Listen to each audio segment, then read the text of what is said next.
el Colegio de Profesionales en Psicología de nuestro país y con una alianza con instituciones privadas, procederán a realizar un estudio sobre lo que se denomina el burnout o síndrome de desgaste ocupacional entre profesionales del sector salud, obviamente en relación con la pandemia que nos afecta desde hace casi un año y medio.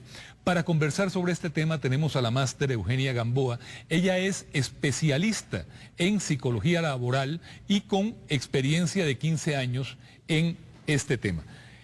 Doña Eugenia, gracias por acompañarnos. Encantado, Ignacio, para servirles. ¿En qué consiste? ¿Cómo explicarlo? Ahora vamos a analizar con base en unos datos que me mandaron los diferentes aspectos del síndrome de desgaste ocupacional. Pero, ¿cómo podríamos en un primer acercamiento describir este síndrome? Doña Eugenia. Bueno, muchas gracias, don Ignacio. Sí, esto es una enfermedad o un grupo de enfermedades ocasionadas por una gestión inadecuada de todos los aspectos que provocan estrés a nivel laboral. Así que el cuerpo, la mente, el alma, el espíritu, todo va enfermando y se van desarrollando lo que llamamos el síndrome de desgaste ocupacional. También se llama síndrome de desgaste profesional.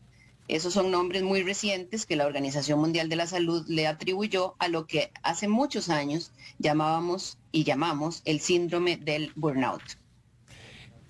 Ustedes van a realizar esta investigación en el sector salud a raíz de todo el desgaste, el excesivo trabajo generado por la atención de la epidemia, de la pandemia en el sector salud. Así es, don Ignacio. Estamos desarrollando ya esta investigación, este estudio, producto de lo que pensamos probablemente está desarrollando un alto nivel de estrés laboral a este nivel, que es el nivel más alto, el síndrome del burnout, en profesionales y personas que trabajan en el sector salud, no solamente profesionales, también el área técnica, también la gente del área administrativa. Así que estamos invitando a que todas las personas que están relacionadas con el sector salud puedan participar. Ustedes señalan en el inventario de síntomas que los hay físicos, emocionales y actitudinales. ¿Cuáles serían esos síntomas en el área física o psicosomática? Bueno, lo tenemos ahí en una gráfica que les enviamos. Pero básicamente estamos hablando de todos aquellos aspectos, todos aquellos síntomas que vienen a enfermar el cuerpo. Podría ser algo muy simple como de un dolor de cabeza frecuente, como el aumento o la disminución en el apetito, como las náuseas, los mareos, las alergias, problemas generales de la piel, problemas de hipertensión, alteraciones en la memoria y todo lo que signifique que va a llevarlos a consumir medicamentos. ¿Verdad? Claro. Y hay muchos problemas estomacales, por ejemplo, es muy común, los dolores a nivel físico, como los dolores musculares o los tics nerviosos, todo eso forma parte de los síntomas del área física. Inclusive ustedes también en las informaciones que nos enviaron estaban problemas del sueño, alergias, inapetencia sexual, pérdida o aumento de peso, hipertensión y alteraciones en la memoria. Así es. Bueno, esos son síntomas que tenemos en un inventario que se ha trabajado por muchos años relacionado con estas tres grandes áreas que usted mencionaba al principio, los síntomas del área física, los emocionales y los del comportamiento. Pero también tenemos otros en fase crítica que son de estos mismos, pero en elevadas proporciones, ¿verdad? Entonces, bueno, sí, tenemos problemas de memoria que muchas veces hemos visto con casos, por ejemplo, cuando van al supermercado o a hacer un mandado con un niño y dejan el niño en el carro y se bajan, y eso es una pérdida de memoria, ¿verdad? Claro. Ocasionado generalmente por una situación de estrés, eso es algo que está también muy, muy estudiado. En el caso del inventario de los síntomas del desgaste ocupacional, ahora en el área emocional, van, según ustedes describen, desde la baja autoestima, la apatía, hasta la desmotivación y hasta la hostilidad. Sí, así es. Y también en ese grupo uno de los síntomas que más se está presentando en este momento y que se han hecho estudios muy específicos con esto, que son los cuadros de ansiedad o la ansiedad generalizada en particular, que también forma parte de de este estadio emocional en donde se afecta también esa parte. Otro de los aspectos fundamentales, don Ignacio, en este grupo son los sentimientos de soledad también. E incluso en esto hay otras investigaciones que se han desarrollado y se habla ya de que la pandemia está provocando algo que se llama la epidemia de la soledad, que también es otra de las consecuencias producto de este tiempo que estamos pasando con la pandemia. ¿Por qué también en esta área emocional se encuentran sentimientos de culpabilidad? Ah, qué importante. Esa pregunta es muy importante, don Ignacio. Los sentimientos de culpa están presentes o no en el síndrome del burnout. Se hace diagnóstico con sentimientos de culpa y sin sentimientos de culpa. ¿A qué se refiere esto? A que cuando por ejemplo, se desarrolla el cinismo o la hostilidad y ese desgano y esa inapetencia, esa falta de amor por el trabajo y ya no nos importa o ya no les importa cómo se trata a los demás, después viene la culpa. ¿Por qué lo hice? ¿Por qué no lo traté bien? ¿Por qué le dije lo que le dije? Y entonces por eso también se estudia. De hecho, se estudia a nivel independiente, con o sin sentimientos de culpa. Es un diagnóstico que tendremos. Claro. También la otra área de síntomas del síndrome del desgaste ocupacional es en el área actitudinal, es decir, en el comportamiento de las personas, y allí vemos síntomas que van desde consumo de sustancias y problemas familiares hasta pesimismo, aislamiento y enojo. Sí, así es. El comportamiento, la forma en la cual nosotros tenemos nuestra actitud hacia la forma en la cual nos comportamos, se ve afectada. Entonces, no solo lo que hablábamos anteriormente, que la persona enferma a nivel físico y también sus emociones a nivel interno, sino que también lo que podemos ver. Realmente este es el grupo de lo que podemos ver. Una persona que se aísla, por ejemplo, una persona que se vuelve muy enojona también, o que tiene indiferencia, o que tiene un deterioro en toma de decisiones, que está consumiendo sustancias. De hecho, hay algo importante y es que se ha notado también en investigaciones recientes que en este tiempo de pandemia se ha aumentado el consumo de sustancias. Y cuando estamos hablando de consumo de sustancias, también estamos hablando de que la persona se ha vuelto más fumadora, por ejemplo, o que regularmente está ingiriendo alcohol o alguna otra sustancia también, ¿verdad? Pero bueno, hay también desinterés o pesimismo, impuntualidad y de verdad un desgano muy grande por temas relacionados con el trabajo y por supuesto con todo lo que está alrededor del trabajo, que también son las personas.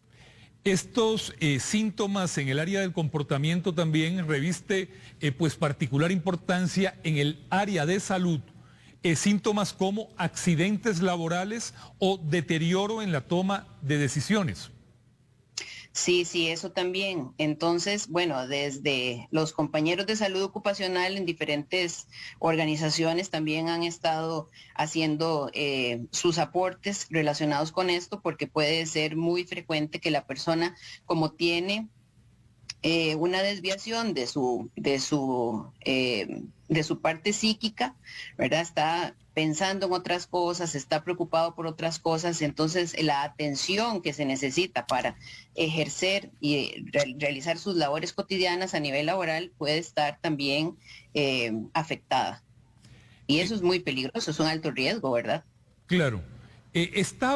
¿Cree usted, nuestro sistema de salud preparado para toda esta situación y para enfrentar el síndrome del agotamiento laboral en medio de esta pandemia? Uy, qué pregunta, don Ignacio. Desearía decir que sí, pero creo que ninguno estábamos preparados. Y voy a empezar por decirle lo siguiente. Del síndrome del burnout se viene hablando desde 1974. Pasaron 45 años para que la Organización Mundial de la Salud dijera, eso es una enfermedad y la gente se tiene que incapacitar y se puede incapacitar por el síndrome del burnout. Eso ocurrió en octubre del 2019, cuando fue declarado enfermedad y que será publicado en la próxima edición del CIE-11, que es el libro de clasificación internacional de enfermedades, versión 11. Será publicado el 1 de enero del próximo año. A partir de ahí, todas las organizaciones, todos los países tienen que tener sus políticas claras en relación a cómo tratar y cómo acompañar a su personal en relación con este tema. Ok, entonces, ¿qué pasó? Cuando la Organización Internacional del Trabajo empieza a decir a los países, a las instituciones, decir, bueno, tenemos aquí una enfermedad que hay que tratar, es importante que tomemos algunas medidas, apenas empezaron a hacer los primeros estudios. Estamos hablando que eso fue a finales del 2019. 2020 empieza la pandemia y se empezó a disparar. Claro. Y esto lo tengo claro en relación con un estudio que lideré y que tuve también el acompañamiento del Colegio Profesional en Psicología, con teletrabajadores hace exactamente un año. Hace exactamente un año estábamos sacando los resultados. Los resultados en ese momento dieron un 18% de la población teletrabajadora con síndrome del burnout. ¿Y por qué 18%? 18%, sí señor. ¿Y por qué eso fue importante? Porque todos los estudios que estábamos haciendo anteriormente y que se hacían en diferentes instituciones, en diferentes empresas, el porcentaje era entre un 4 y un 10% aproximadamente. Ya cuando era un 11% había alarma y teníamos que tomar algunas prevenciones importantes. Se vino la pandemia, hicimos ese estudio y nos arrojó un 18% de la población teletrabajadora con casi 1,000 personas que participaron. Entonces, después continúa la pandemia, hemos tenido 5 grandes factores que nos hacen pensar que efectivamente la población del área del sector salud está afectada con el síndrome del burnout. 1, las largas jornadas laborales. Claro. Es evidente que ha cambiado. 2, los cambios en los roles. Hay personas que tienen horarios diferentes y que tienen roles diferentes también dentro de las mismas instituciones en el área de la salud. Como 3, el riesgo latente a contagiarse y a contagiar a su familia. Obviamente que eso genera miedo, que genera mucho temor a ser contagiado y a poder llevar también la enfermedad a la casa.